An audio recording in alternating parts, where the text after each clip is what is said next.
U.S. President Joe Biden has warned China that the U.S. will defend the Philippines in case of any attack in the disputed South China Sea. The comments come days after two collisions between Filipino and Chinese vessels in the contested waters. Joe Biden reiterated his ironclad defense commitment to the Philippines.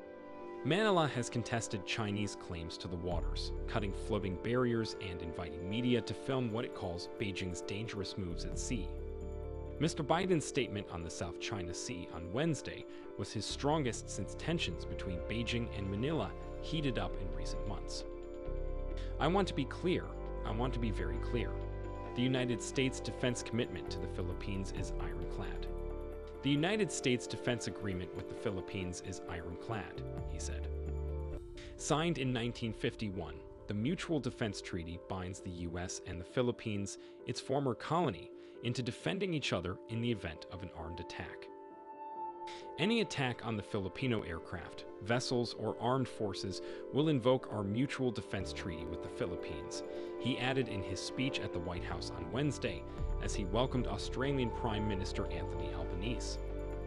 Chinese Foreign Ministry spokesperson Mao Ning said the U.S. had no right to get involved in a problem between China and the Philippines.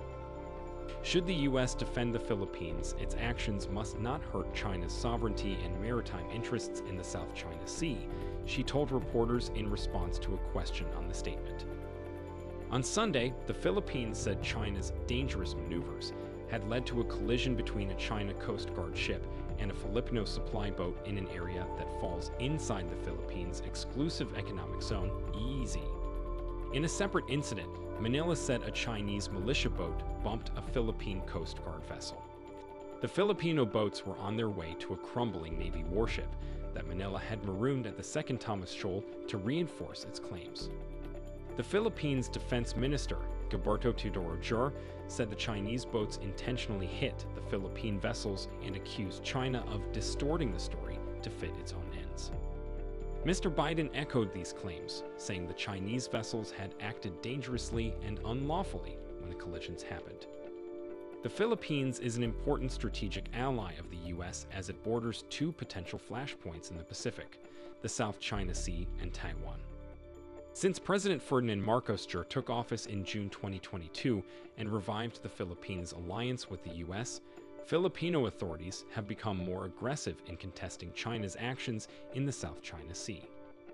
Mr. Marcos' foreign policy is a reversal of the pro-China stand taken by his predecessor, Rodrigo Duterte, who was criticized for not doing enough to counter Beijing's aggression in the South China Sea. Duterte refused to invoke Manila's legal victory against China in an international tribunal that said Beijing's vast claims to almost the entire South China Sea are unfounded.